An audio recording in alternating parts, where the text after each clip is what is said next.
மழை பொறுத்தவரை மார்க்கம் சில ஒழுக்கங்கள் சொல்லி தருகிறது.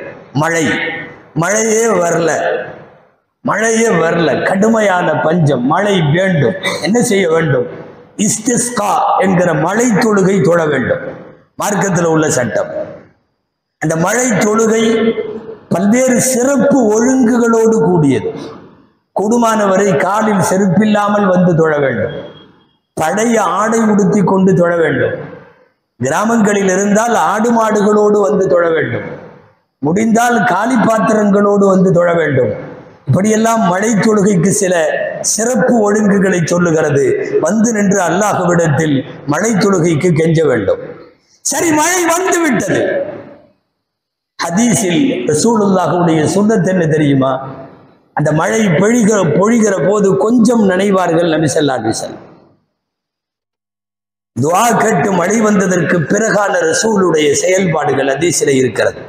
திரா என்று சொல்லக்கூடிய இந்த கைக்கு மேல் கொஞ்சத்தை திறந்துவிட்டு ஒது செய்வதற்கு சுருட்டுவது போல ஆடையை சுருட்டிவிட்டு தலையில இருந்த தலைப்பாகையை கலற்றிவிட்டு இந்த 2 முன்கைகளும் நனைந்திருக்கிறது, தலையில் கொஞ்சம் நனைந்திருக்கிறது. முதலாய் துஆ செய்து மழை வந்ததற்கு பின்னால் நபி ஸல்லல்லாஹு அலைஹி வஸல்லம் அந்த மழையை தலையிலும் இந்த 2 கையிலும் வாங்கி கொண்டு அல்லாஹும்ம ஸய்யிபன் நாஃபிஆ என்ற துஆவை ஓதினார்கள் என்று ஹதீஸில் இருக்கிறது.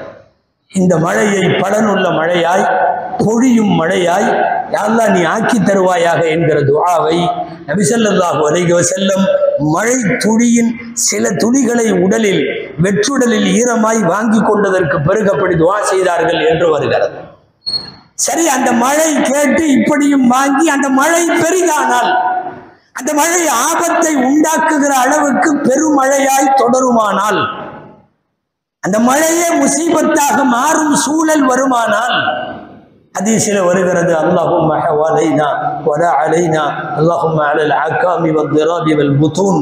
யா அல்லாஹ் எங்களை சுற்றிலும் பொழியவை, தேவையான இடங்களில் பொழியவை, மரம் செடி கொடிகள் இருக்கிற மழை தேவைப்படுகிற பகுதிகளில் பொழியவை, ஓடைகளிலும் ஆறுகளிலும் பொழியவை என்று சொல்லி தற்காலிகமாக அந்த மழையை அல்லாஹ்விடத்தில் அந்த பகுதியிலே நிறுத்துவதற்கு துஆ செய்யும் வார்த்தையும் வருகிறது. மழை பொழிகிற போது உறுதியாய் இந்த சிந்தனை வேண்டும், மழை பொழிய வைப்பவன் ரப்புல் ஆலமீன். வேற யாரும் மழை கொண்டு வர முடியாது. செயற்கையாய் என்னென்னவோ செய்து பார்த்து விட்டார்கள், செயற்கை மழை கொண்டு வர முடியாது. காரணம், மழை என்பது கருமேகத்திலே இருந்து பிளந்து பொழிய வேண்டும். கருமேகத்தை பிளந்து அதை நீராக பூமியில சொரிய வைக்கும் ஆற்றல் ரப்புக்கு மட்டுமே உண்டு, மனித குலத்திற்கு இல்லை. அன்தும்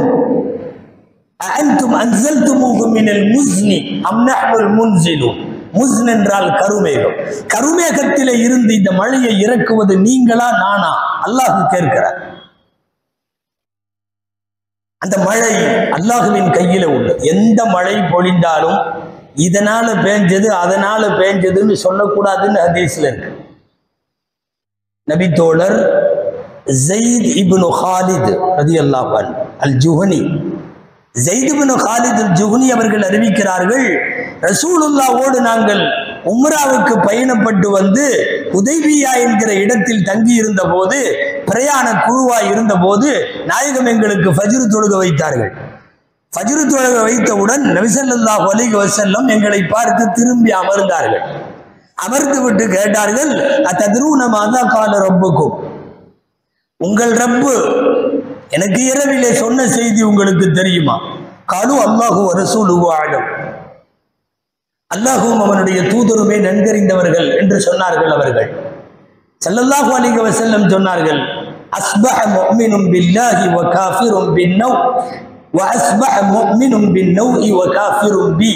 ஒரு மழை பொழிகிற போது இன்ன நட்சத்திரத்தின் காரணமாக மழை பொழிந்தது என்று சொல்லுபவன் நட்சத்திரத்தை நம்பி என்னை மறுத்தவனாகிவிட்டான். முதிர்னா பிஃபத்லில்லாஹி வ ரஹ்மத்தி, அல்லாஹ்வின் அருளால் மழை பொழிந்தது என்று எவன் சொன்னானோ அவன் என்னை ஈமான் கொண்டு நட்சத்திரங்களை ஜோதிட ஜாதகங்களை எல்லாம் மறுத்தவனாக ஆகிவிட்டான் என்று நபி ஸல்லல்லாஹு அலைஹி வஸல்லம் சொன்ன ஹதீஸை சொல்லி, அல்லாஹ்வினால் மட்டும்தான் மழை சாத்தியம். மழை சில நேரங்களில் சோதனை, மழை சில நேரங்களில் ரஹ்மத், மழை சில நேரங்களில் அதாபு.